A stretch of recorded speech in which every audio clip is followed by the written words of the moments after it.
점검하실 수가 있습니다. 네, 오늘 우리에게 주신 하나님의 말씀 함께 읽도록 하겠습니다. 말씀은 이사야 30장 18절, 19절 말씀입니다. 이사야 30장 18절과 19절 말씀, 우리 말씀을 한 목소리로 자막을 보시고 함께 읽도록 하겠습니다. 그러나 여호와께서 기다리시나니 이는 너희에게 은혜를 베풀려 하심이요 일어나시리니 이는 너희를 긍휼히 여기려 하심이라. 대저 여호와는 정의의 하나님이심이라. 그를 기다리는 자마다 복이 있도다. 시온에 거주하며 예루살렘에 거주하는 백성아, 너는 다시 통곡하지 아니할 것이라. 그가 내 부르짖는 소리로 말미암아 내게 은혜를 베푸시되 그가 들으실 때에 내게 응답하시리라. 아멘. 우리는 인터넷이 매우 발달한 그런 시대에 살아가고 있습니다. 그러다 보니 이전에 경험해보지 못한 전혀 다른 어떤 세상의 경험들을 하고 살아가고 있습니다. 이러한 기술의 발달과 변화가 우리에게 가져다주는 편리함과 유익함이 정말로 많습니다. 하지만 항상 이런 발전하는 것이 우리에게 유익하고 편리한 것만 가져다주는 것은 아니죠. 오히려 기술이 발달하면서 예전에는 없었던 불편함도 생겨나기도 합니다. 그 대표적인 예가 무엇인가 하면 바로 개인정보 유출입니다. 이 개인정보 유출로 인해서 물질적으로 아니 정신적으로 피해를 입는 사례들이 점점 많아지고 있습니다.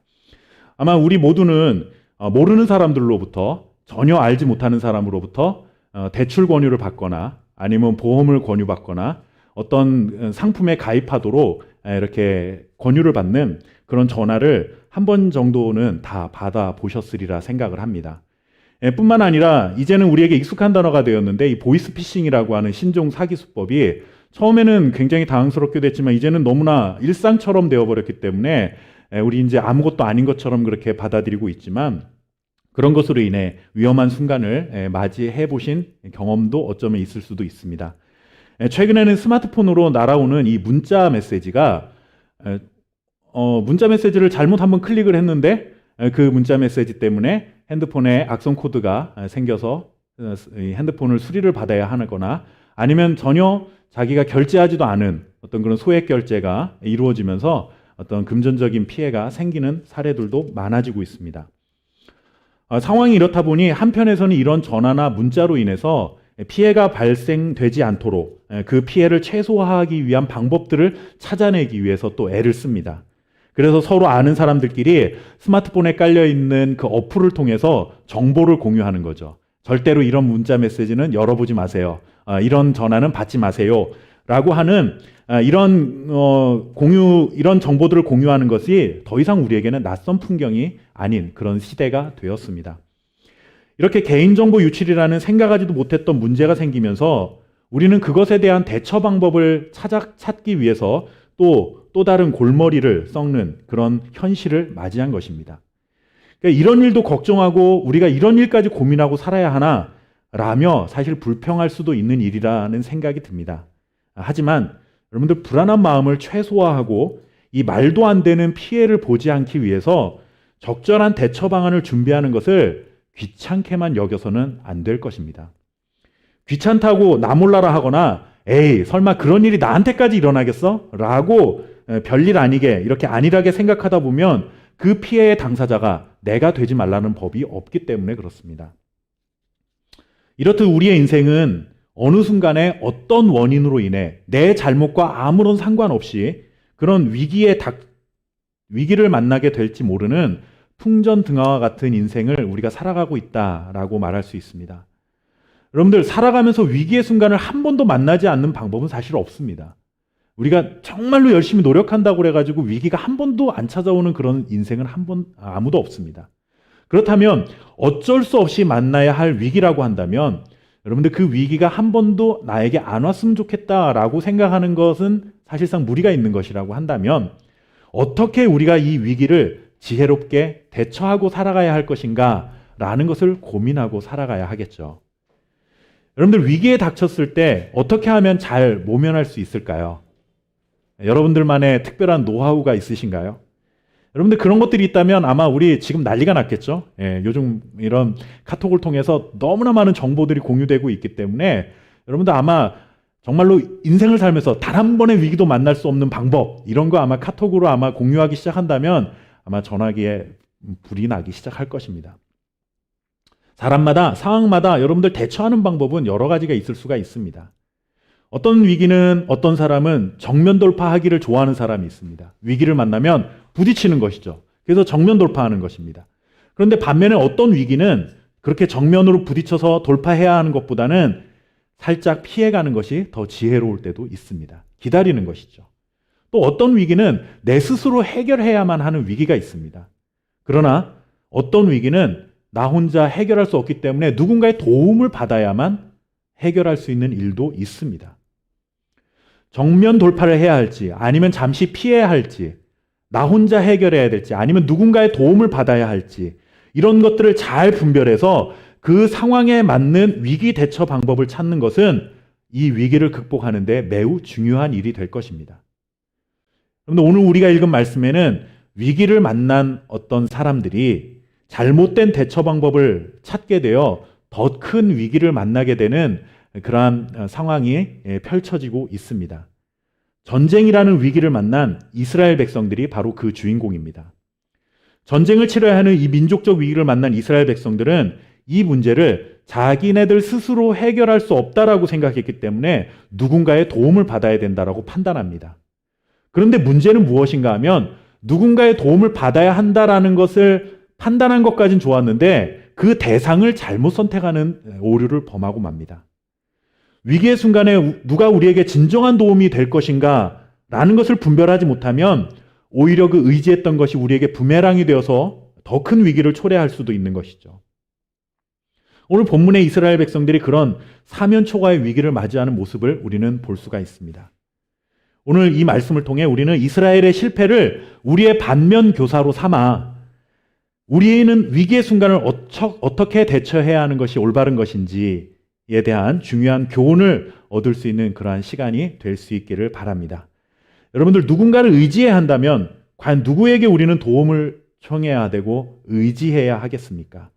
라는 이 질문에 오늘 우리는 답을 찾아가 보려고 합니다. 오늘 우리가 읽은 이사야 30장은 남쪽 유다의 의로운 왕으로 평가되고 있는 히스기야 왕 때 벌어진 사건입니다. 히스기야는 하나님을 경외했던 왕이었고 그래도 비교적 의롭게 하나님의 백성들을 잘 다스렸던 그런 통치했던 의로운 왕으로 평가받는 왕입니다. 이 히스기야 왕 때 신은 강국으로 떠오르던 나라가 어느 나라였냐면 바로 아수르라고 하는 나라였습니다.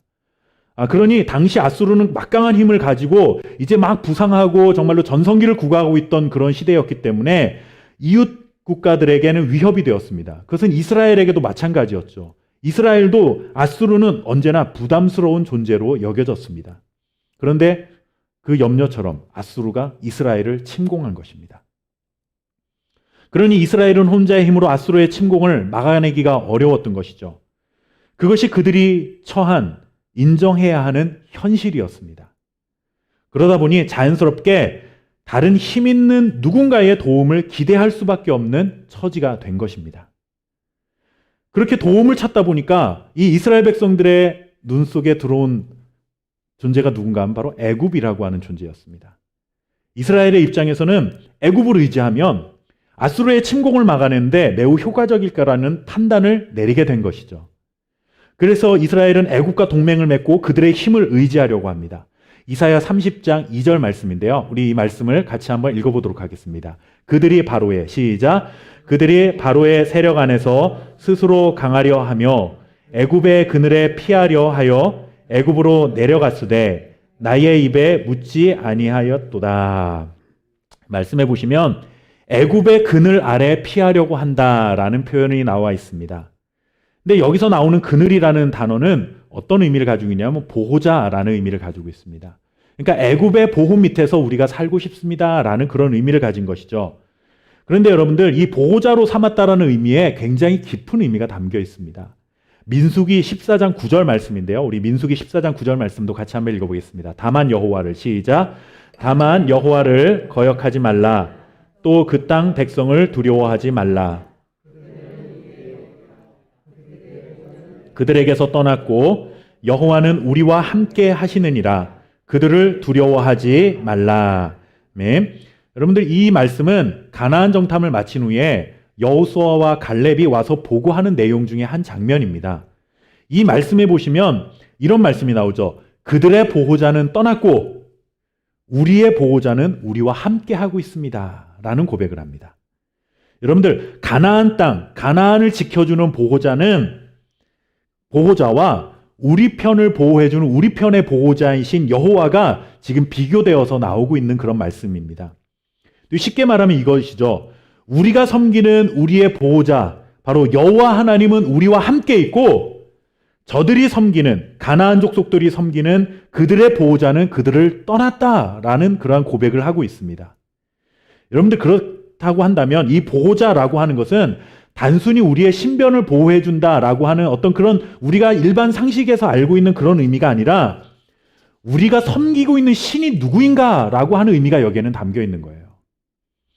그러니 이사야 본문으로 돌아와서 이스라엘 백성들이 애굽을 그늘로 삼겠다, 애굽을 우리의 보호자로 삼겠다라고 하는 것은 어떤 의미가 담긴 것입니까?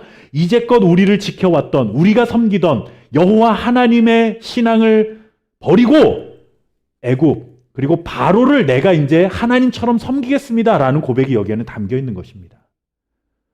이것은 단순히 그냥 보호자를 바꾸겠다라는 의미가 아니라 이제는 우리의 신앙적 가치관을 바꾸겠습니다. 우리가 어떤 신을 섬기고 살아갈지를 이제 새롭게 선택하겠습니다. 라고 하는 중대한 결정이 여기에 담겨 있는 것입니다. 이사야 30장 4절 말씀해 보시면 여러분들 이런 말씀이 있습니다. 그 고관들이 소안에 있고 그 사신들이 하네스에 이르렀으나.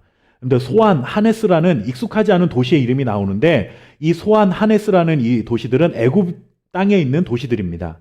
그런데 특별히 이 소안이라고 하는 도시는 이스라엘 백성들이 애굽을 탈출할 때에 출발했던 도시로 알려져 있습니다. 그렇다고 한다면 여러분들 소안이라고 하는 도시는 이스라엘 백성들에게 있어서는 이 조상 대대로 굉장히 신앙적으로 의미가 있는 그런 도시인 것이죠. 출애굽 당시 최고의 권력자는 누구였습니까? 애굽이었고 애굽을 통치하던 바로였습니다. 애굽은 바로를 하나님처럼 섬겼습니다. 세상을 다스리는 자는 바로라고 생각했던 그러한 시대에 그들이 탈출을 감행했던 것이죠. 그런데 여러분들 그 바로와 애굽 군대를 수치스럽게 만들었던 그 도시가 어디인가 하면 바로 이 소안이라는 도시죠. 거기에서 애굽의 수장이었던 바로 그리고 그의 군대가 하나님의 능력 앞에 무릎을 꿇었던 곳이 바로 소안이라고 하는 도시였습니다. 그런데 여러분들 그 소안이라고 하는 도시에서 하나님의 능력이 나타나서 이스라엘 백성들의 생각 속에는 어떤 생각이 있었을까요? 바로가 신이 아니라 정말 하나님이 이 온 세상을 다스리시는 참된 신이구나 라는 사실이 드러냈던 것이 바로 이 소안이라는 도시였는데 그 소안이라는 도시에서 이제 하나님의 백성들이 초라한 모습으로 누구에게 다시 무릎을 꿇습니까? 바로에게 무릎을 꿇고 있는 것입니다. 하나님이 아니라 바로가 우리의 보호자입니다 라는 고백을 하고 있는 거예요. 게다가 여러분들 이스라엘은 애굽의 도움을 받기 위해 조공을 바칩니다. 그 장면이 이사야 30장 6절 말씀에 나와 있습니다. 우리 이사야 30장 6절 말씀 같이 한번 읽어보도록 하겠습니다. 시작. 네겝 짐승들에 관한 경고라. 사신들이 그들의 재물을 어린 낙이 등에 싣고 그들의 보물을 낙타 안장에 얹고 암사자와 수사자와 독사와 및 날아다니는 불뱀이 나오는 위험하고 곤고한 땅을 지나 자기에게 무익한 민족에게로 갔으나. 이 말씀은 이스라엘 사신들이 애굽의 도움을 요청하기 위해서 애굽과 동맹을 맺기 위해 협상을 하기 위해서 조공을 싣고 가는 장면을 묘사한 것입니다. 네게부 사방을 통해서 애굽을 향했다라고 말하죠. 여러분들 그런데 사실 가까운 해변길을 통해서 얼마든지 애굽에 갈 수 있었습니다. 그런데 그들이 그 길로 가지 못한 이유는 뭐냐 하면은 그 해변길을 누가 장악하고 있었냐면 아수르라는 이 강대국이 장악을 하고 있었던 것이죠. 그러니까 그리로 가면은 이들이 위험하니까 저 멀리 돌아서 네게부 사막이라고 하는 굉장히 위험한 지역을 통과해서 그들이 지금 애굽을 향해 가고 있는 것입니다. 그곳에는 사자가 나오고 불뱀이 나오는 정말로 위험한 여러분들 그러한 사막 지역이었습니다. 그런데 그런 생명의 위험을 무릅쓰고서라도 위기를 극복하게 해보겠다라는 이 심정을 가지고 애굽의 바로를 지금 찾아가고 있는 것입니다. 여러분들, 이것이 위기를 극복하기 위한 이스라엘의 선택이었습니다. 만약 이 방법이 정말로 최고의 선택이었고 최선의 선택이었으면 얼마나 좋았겠습니까? 그렇다면 여러분들, 아수르와의 전쟁이라는 이 위기를 그들이 잘 모면하고 여러분들 안도의 한숨을 내쉬면서 우리가 이런 선택을 하길 정말 잘했다라고 이렇게 안도의 한숨을 쉬었겠죠. 그러나 불행히도 애굽을 의지한 이 대처 방식에 대해 여러분들, 이스라엘의 진정한 보호자이신 여호와 하나님의 마음이 불편해졌습니다. 애굽을 의지하려는, 애굽을 보호자로 삼으려는 이스라엘을 향해서 이제 하나님께서 이렇게 말씀하시죠. 그들을 향해 패역한 백성들이다 라고 그렇게 하나님이 굉장히 불편한 표현을, 화가 난 표현을 하십니다. 이 패역하다라는 말은 어떤 의미를 갖고 있냐면 배반하다, 반역하다라는 의미를 다 가지고 있을 뿐만 아니라 고집이 세고 완고하다라는 그런 의미를 가지고 있어요.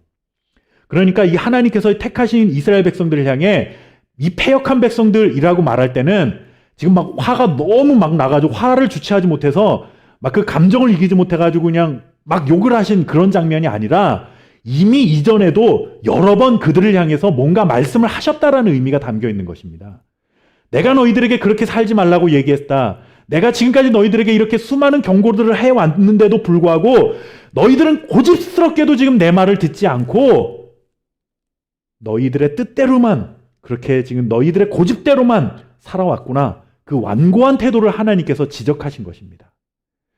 그러니까 이스라엘 백성들이 하나님의 말씀을 듣지 아니한 것은 지금 오늘 이 본문에만 한 번 나타난 것이 아니라 과거 많은 시간들 속에서 하나님의 뜻을 거스르고 지금 살아오고 있었다라는 것이죠. 여러분들, 이렇게 패역한 자들의 가장 큰 특징이 뭔 줄 아십니까? 그 말씀이 이사야 본문 30장 10절에 나와 있습니다. 우리 말씀을 한번 읽어보겠습니다. 그들이 선견자들에게 이르기를 선견하지 말라. 자들에게 이르기를 우리에게 바른 것을 보이지 말라. 우리에게 부드러운 말을 하라. 거짓된 것을 보이라. 여러분들, 이게 지금 이스라엘 백성들, 하나님의 선택된 백성들의 입에서 나오는 말이에요.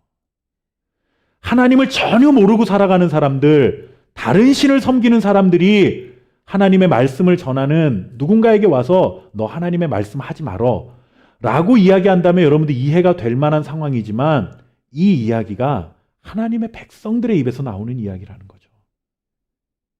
선지자들에게 나와서 뭐라고 말하는 거예요? 너네 하나님 말씀 하지 마. 하나님이 너에게 주신 말씀 하면 안 돼.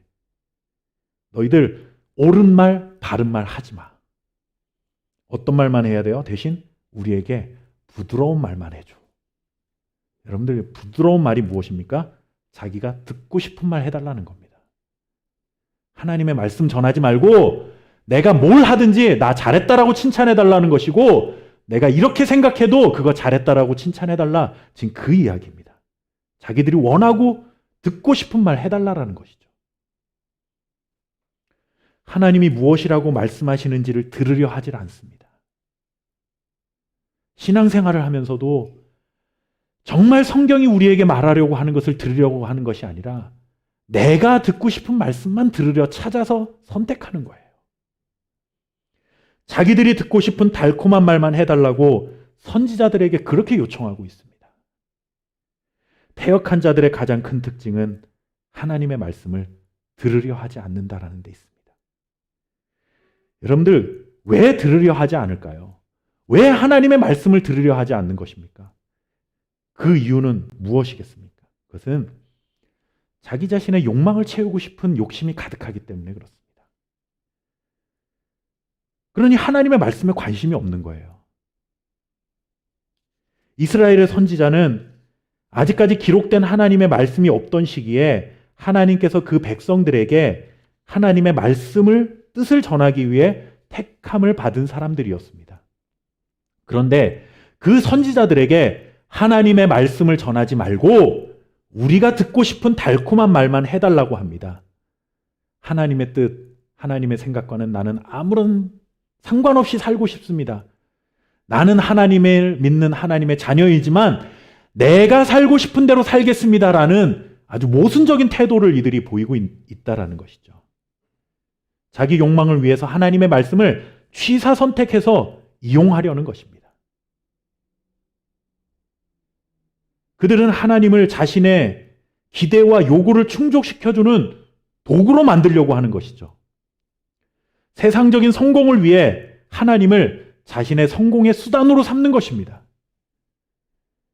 진정한 보호자이신 하나님을 잊어버리고 그저 내가 필요하면 불러서 쓸 수 있는 램프 속 요정 지니처럼 하나님을 여기고 있는 거예요.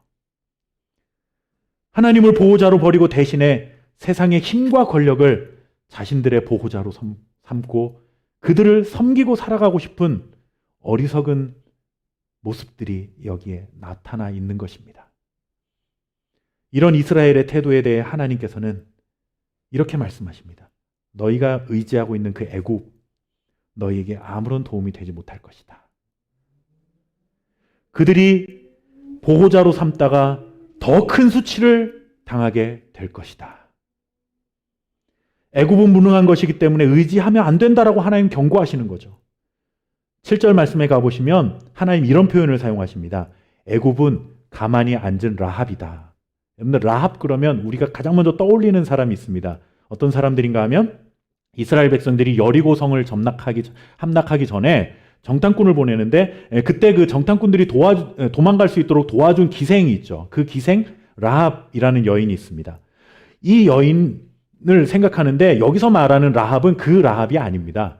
여기서 말하는 라합은 하나님에 의해서 배임을 당하고 이미 정복당한 괴물이 한번 등장합니다. 어디에 나오냐면 이사야 51장 9절 말씀에 나옵니다. 이사야 51장 9절 말씀 우리 같이 한번 이 말씀을 읽어볼까요? 여호와의 팔이여 시작. 여호와의 팔이여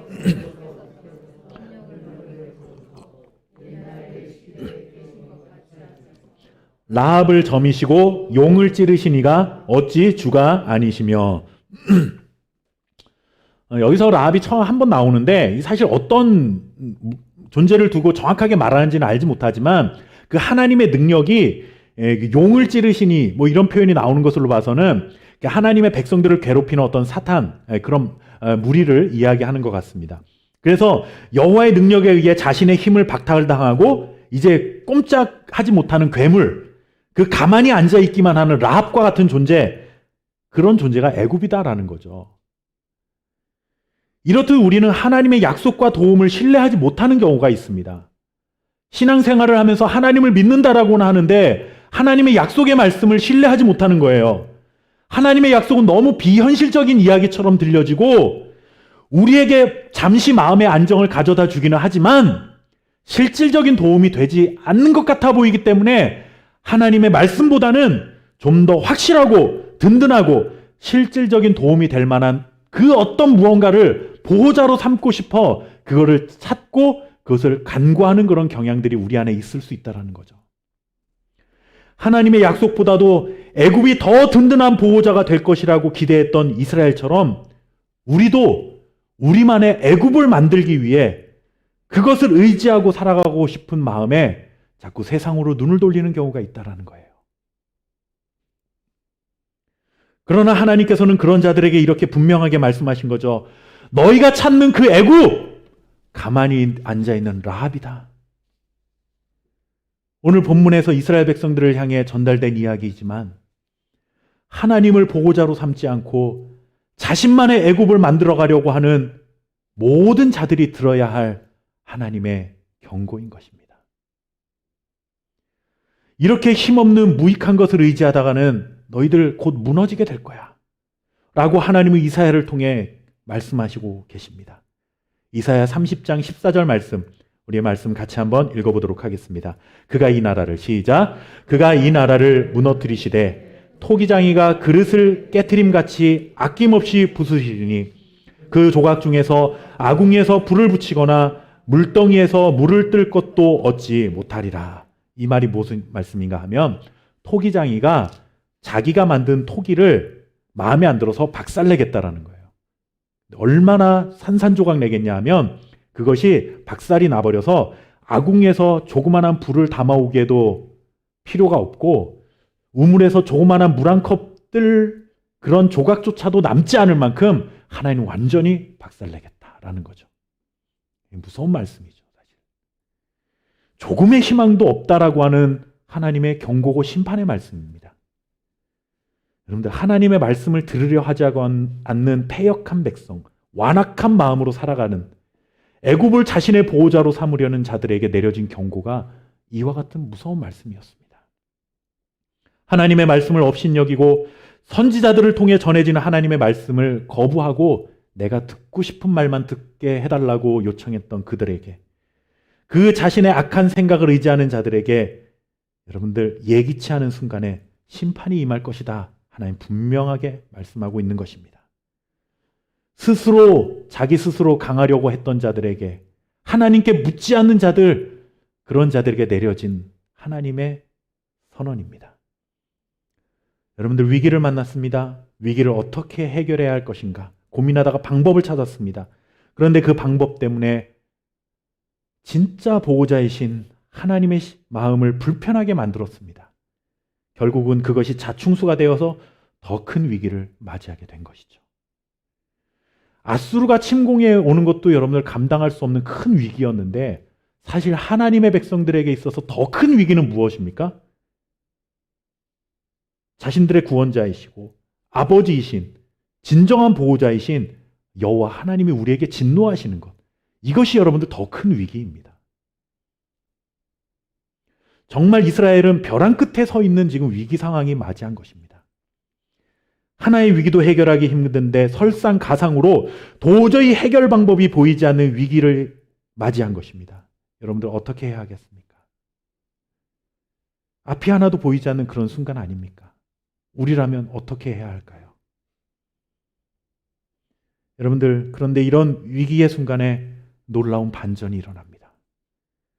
무섭게 심판을 선언하셨던 그 하나님, 벼랑 끝에 있는 그 이스라엘을 밀쳐서 완전히 끝내버리실 것만 같던 그 하나님이 오히려 위기의 탈출 방법을 알려주고 계십니다.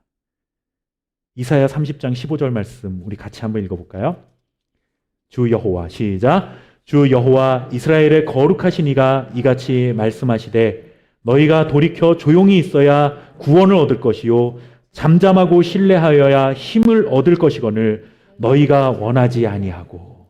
여러분들 어떻게 하면 구원을 얻고 힘을 얻을 수 있는지 우리에게 분명히 알려주고 계십니다. 첫째는 돌이켜야 한다라는 것이죠. 돌이키라는 것은 의지적으로 방향을 바꾼다라는 것입니다.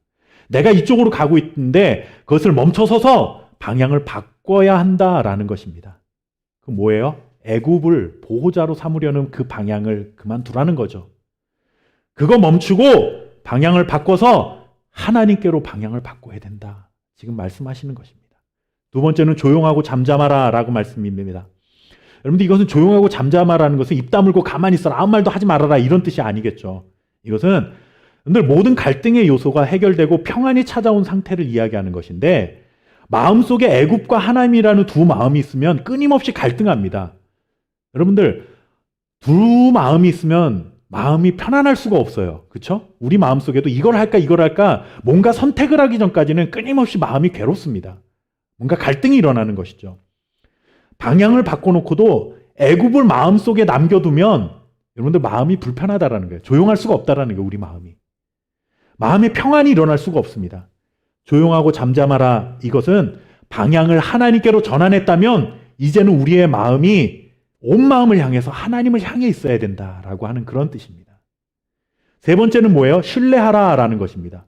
신뢰하라는 것은 여러분들 방향을 바꾸고 마음의 갈등을 제거해야만 하나님만을 신뢰하고 의지할 수 있게 되는 것입니다. 신뢰한다라는 것은 이것도 믿고 이런 의미가 아니라 이거 포기하고 내려놓았으면 이제 이것만 붙들어라 라는 그런 말씀을 가지고 있는 거죠. 근데 결혼을 예를 들 수가 있습니다. 결혼을 해서 한 배우자만을 사랑해야 된다라고 하는 것은 여러분들 배우자도 사랑하고 다른 그 이성을 사랑하고, 이거는 여러분들 배우자를 사랑하지 않는 거죠. 배우자에 대한 신실한 사랑을 저버리는 것입니다. 나는 배우자도 사랑하고 이 사람도 사랑하는데요. 이건 말이 안 되는 거죠. 하나님을 신뢰한다라는 것은요, 나는 세상도 사랑하고 하나님도 사랑합니다라는 게 아니라는 거예요. 세상과 하나님을 사랑한다는 것은 하나님 입장에서는 나 사랑하지 않는 거야 라고 지금 말씀하는 거예요. 애굽도 의지하고 하나님도 의지합니다가 아니라 하나님은 하나님만 의지해라, 신뢰해라 지금 말씀하시는 것입니다. 그러면 너희가 구원을 얻게 될 것이다. 지금 그 벼랑 끝에서 구원을 얻을 수 있어. 내가 뻗는 손을 너희가 잡을 수 있어. 지금 그렇게 말씀하시고 약속하시는 것입니다. 패역하다고 진노하시고 토기장이가 자신이 만든 토기를 완전히 박살내시겠다라는 표현으로 심판을 선언하실 그 화가 나신 하나님이 벼랑 끝에서 화가 나서 그들을 밀쳐버리시는 것이 아니라 오히려 벼랑 끝에서 내가 건져주겠다 말씀하시는 겁니다. 오히려 하나님께로 돌아올 수 있는 기회를 제공해 주겠다 약속하시는 것입니다. 이것이 하나님의 모습입니다. 부모의 마음인 거죠. 여러분들, 자기 자식이 잘못을 저지르면 제일 마음 아픈 사람이 누구예요? 부모입니다. 부모가 가장 마음이 아프고 속상하고 배신감도 느껴집니다. 가장 큰 상처를 받는 사람은 아버지, 어머니입니다. 그런데 그렇게 아프게 하고 속상하게 하고 상처를 주지만 그래도 또 끝까지 받아주는 게 누구예요? 아버지, 어머니입니다. 부모입니다. 하나님의 말씀을 들으려 하지 않고 자기 멋대로 살다가 위기를 만나더니 자신들의 보호자는 까맣게 있고 엉뚱한 곳에 가서 보호자를 찾는 이 어리석은 백성들을 향해, 하나님에게 상처를 주었던 이들을 향해 또다시 살 길을 알려주시는 분은 다름 아닌 그들에게 상처를 주고 그들에게 버림을 받았던, 그들에게 잊혀졌던 여호와 하나님이셨습니다. 여러분, 우리의 연약함으로, 우리의 죄악으로 하나님의 마음을 아프게 해드렸다 하더라도 결국 우리가 돌아가야 할 자리는 하나님 앞입니다. 이렇게 하나님 앞에 돌아갈 수 있는 이유가 무엇입니까? 그 해답이 오늘 본문 18절에 나와 있죠. 우리 18절 말씀 다시 한번 읽어보도록 하겠습니다. 그러나 시작. 그러나 여호와께서 기다리시나니 이는 너희에게 은혜를 베풀려 하심이요 일어나시리니 이는 너희를 긍휼히 여기려 하심이라. 대저 여호와는 정의의 하나님이시라. 그를 기다리는 자마다 복이 있도다. 아멘. 여러분들, 토기장이의 비유를 들면서 심판을 선언하신 하나님이시지만 그럼에도 불구하고 그 하나님께로 우리가 돌아가야 할 이유가 여기에 있습니다. 하나님이 우리를 기다리고 계시기 때문이다 라는 것입니다. 그런데 여러분들, 참으로 놀라운 것은 기다리시는 이유입니다. 패역한 백성들을 하나님께서 왜 기다리고 계십니까? 화가 너무 나셔서 팔짱 끼고 두 눈 부릅뜨고 이 녀석들 나한테 돌아오기만 해봐, 혼 좀 나야겠어, 그래야 정신 차리지라고 이를 갈며 기다리고 계신 것이 아니라 심판을 선언받아야 할 만큼 패역한 백성들에게 은혜를 베풀어주고 긍휼히 여겨주시기를 위해서 기다리고 계신다라는 거예요. 누가복음 15장에 나와 있는 탕자의 아버지의 모습이 여러분들 그려지고 있는 것 아니겠습니까? 우리도 그래요. 자녀들이 잘못하면, 너무 잘못하면 화가 나서 막 혼내고 너 집 나가! 그래서 자녀들이 정말 무서워서 뭐 나갔든 정말 상처를 받아서 나갔든 이렇게 집을 나가면 부모는 처음에는 안 봐서 속이 시원할 수도 있죠. 근데 여러분들 1시간 지나고 2시간 지나서 자녀들이 안 들어오면 잘됐다, 진짜 안 들어오려나 보다, 이제는 다시는 안 보고 살아도 너무 좋겠네 라고 생각하는 부모가 어디 있겠습니까? 어두워지고 날씨가 추워지고 그러면 걱정스러워집니다. 그렇게 내가 나가라고 소리칠 만큼 화가 났었지만 정말 다시는 그 순간만큼은 보고 싶지 않았던 만큼 정말로 상처도 크게 받았지만, 여러분들 혹시 문을 여는 소리가 들리지 않을까 또 기다리는 것이 부모의 마음이죠. 그럴 때 여러분들 들어오기만 해봐라, 또 혼내줘야지 라고 기다리는 부모는 아무도 없습니다. 사람도 그러할진데 하나님은 어떠시겠습니까? 은혜를 베풀어 주시고 긍휼히 여겨 주시기 위해 기다리시는 그 하나님이 여러분들 우리 눈앞에 있습니다. 은혜라는 것은 자격이 되지 않지만, 자격 미달이지만 내가 그렇게 인정해 주겠다, 수용해 주시는 것이 바로 은혜입니다. 긍휼이라는 단어는 원래 여러분들 이 히브리어 원문에는 이 여성의 자궁에서 나온 단어입니다. 생명이 잉태되어 그 생명이 완전하게 보존될 수 있고 가장 안전한 곳이 어디입니까? 태아에게는 엄마의 자궁입니다. 아무리 과학이 발달하고 의술이 좋아져서 인큐베이터 안에서 여러분들 그 아이를 살릴 수 있고 생명을 보존할 수 있는 시대가 되긴 했지만 여러분들 그럼에도 불구하고 하나님께서 창조하신 그 엄마의 자궁 안에 있는 태아가 누리는 안정감과는 비교할 수가 없는 것입니다. 태아의 생명이 완전히 보존될 수 있도록 지켜주시고 완전한 안정감을 주는 그 엄마의 자궁. 그 단어가 하나님이 우리를 긍휼히 여기신다라는 표현인 거예요. 그러니 우리는 긍휼이라는 단어를 불쌍히 여겨주는 어떤 감정적인 연민 이런 정도로 여기는 경향이 있는데 그런 말에 그 말 속엔 그런 의미가 아니라 우리의 생존을 위해 세상으로부터 모든 위협으로부터 보호하시는 모든 필요 충분한 것이 제공되는 하나님의 품 안. 그것이 바로 엄마의 자궁을 뜻하는 긍휼이라는 단어 속에 담겨 있는 것입니다. 하나님을 향해 끊임없이 죄악의 길로 가던 하나님의 백성들을 향해 하나님께서 돌아오라 외치시는 이유가 여기에 있습니다. 이리 와서 내가 얼마나 무서운 존재인지 너희에게 내가 맛 좀 보여주겠다. 본때를 보여주겠다. 하나님께서 그렇게 말씀하시는 것이 아니라 세상에서 누릴 수 없는 은혜와 긍휼을 베풀어주고 그러기를 위해서 내가 너희를 기다리고 있어. 너희의 상처난 마음을 내가 치료해 줄게. 하나님 그렇게 말씀하시는 것이죠. 사랑하는 성도 여러분, 하나님께서 우리에게 긍휼을 베풀어 주시기 위해 우리를 기다리고 계십니다. 하나님께서 우리를